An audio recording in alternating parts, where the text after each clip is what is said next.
Magandang umaga po sa ating lahat. Magandang umaga po, Father. Pagkibati po sa inyong katabi at malapit sa inyo na Happy Sunday. Happy Sunday. So masayang makita yung mga magaganda at yung magagandang mga mukha ninyo na sa init ng panahon nitong weekend ay nakakapagbigay ng good vibes, no? At tayo'y nagkakatipon dito upang magpasalamat. Yun, sa ating tema nitong linggo ay yung mananatili at mamunga. So mayroong tatlong magkakaibigan na nagpapayabangan sa kanilang pananampalataya. Siguro narinig nyo na ito, pero gusto kong i-quote bilang pasimula ng aking humiliya. So, mayroong isang Muslim, isang Hindu at Kristiyano.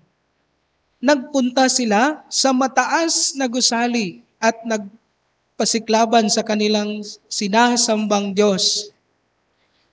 Sabi nila, sige, tatalon tayo sa gusali at hihingi tayo ng tulong sa ating Diyos at ang makakaligtas ang siyang may pinakamakapangyarihang Diyos.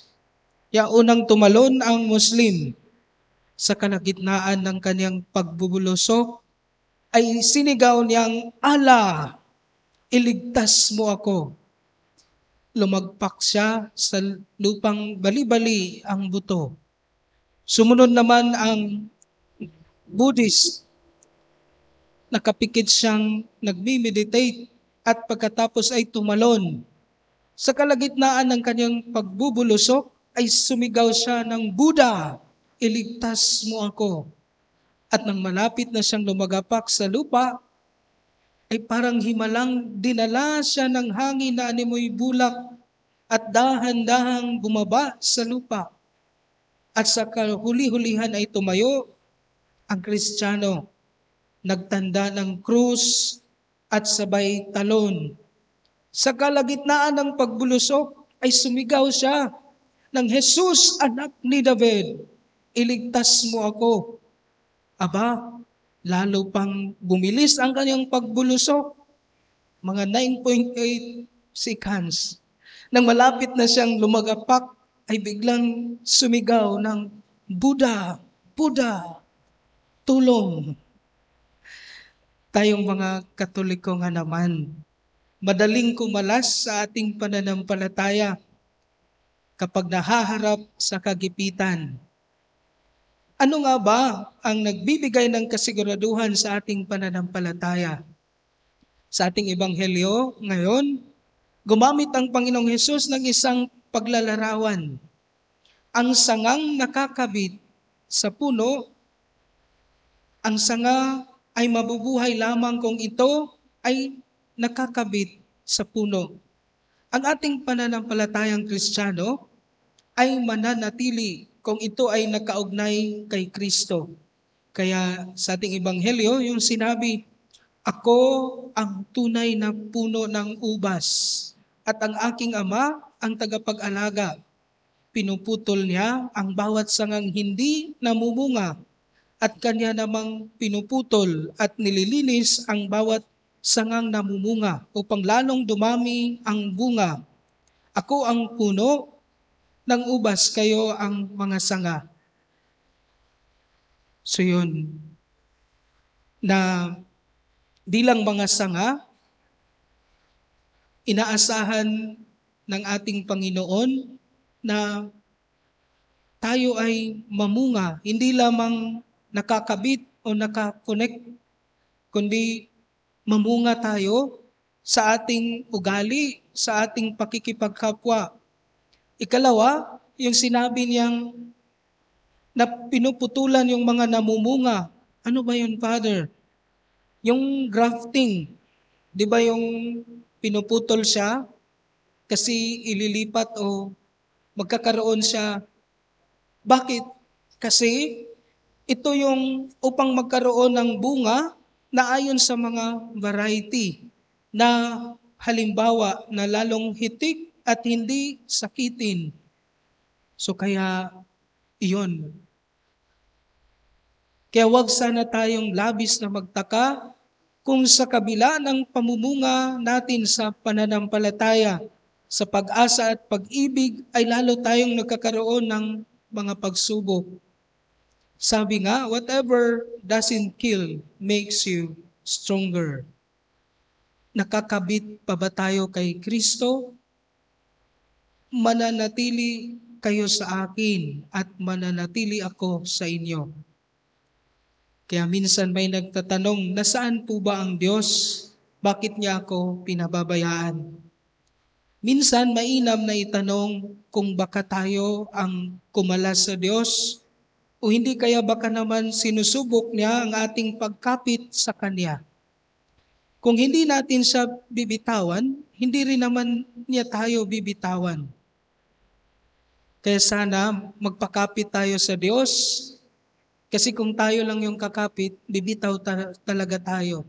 At sana kumapit pa rin tayo kay Kristo kahit hindi natin ramdam na lagi siyang nariyan. Lagi naman siyang nariyan. Minsan nga lang hindi natin ramdam. Sana wag natin siyang bitawan. Sana kahit at lalo na kapag may pinagdaraanan tayo, sana'y lagi tayong kumapit sa Kanya kahit na kung minsan tila ba wala tayong nakakapitan. Kumusta na kaya ang aking ugnayan sa aking sarili? Baka hindi ko na nakukumusta ang sarili ko. Ang ugnayan ko sa aking kapwa, baka lumipas ang maghapong wala lang akong nakukumusta ng face to face. Kasi nagkukulong ako sa kwarto ko, hindi ako sumasabay sa pagkain, gumagawa ako ng mundo ko.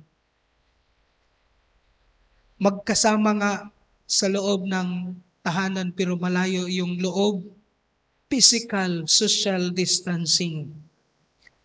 Kahit na magkasama, hindi mo nababati, hindi nagkikita, o ginagamit lang natin yung mga gadgets upang mangumusta o yung contacts ng social media. Ang aking pamilya, kumusta na? May kaugnayan ba ako sa kanila, sa mga magulang, mga anak, mga kapatid at sa Diyos? Kailan ako kumapit sa Diyos? Sana hindi ko lang maalala ang ibang tao at ang Diyos kapag may kailangan lang ako. Masama mang pakinggan pero parang yung tawag na friendly user ang tawag doon. Kung kahit na friendly nga, pero user pa rin. Functional yung relasyon. Nagpa-function lang kapag may kailangan. Hindi relational. Kasama na rin sa lasa ng naalala ka lang kapag may kailangan siya. Ngunit kapag ikaw na ang may kailangan sa ibang tao, kahit anino nila'y wala. Kapag kung minsay umaaligid ang tuksong kumawala kay Kristo, lalo na sanang kumapit at humingi ng saklolo sa Kanya. Sa banal na pamilya, sa ating anghel na tagapagbantay. Sana online ako lagi connected sa Diyos. Umulan man o umaraw, may problema man o wala. Sana hindi natin kaligtaan na connect sa Diyos. Tulad ng ating ngayong kapanahunan. Sa kapanahunan ni Jesus, sila ay mga farmers. Kaya yung ginagawang example na yung ubas, yung puno, na sa mga magsasaka, mas madaling maunawaan. Sa atin ngayon, kung hindi tayo makakonect sa source, tulad ng walang kuryente, mainit ang panahon, walang tayong nagagawa. Kasi high-tech na yung ating kapanahunan. Yung pagluto, paglaba, yung aircon, o ano man. Walang wifi, walang connection. mababalisa at walang masyadong nagagawa. Pero mas may malalim pa doon. Kung sa ating araw-araw na pamumuhay, walang-wala na nga tayo, yung hindi tayo nakakonect itong yung mga needs ng electricity o yung source, yung mga gadgets o mga tawag nito, mga gamit.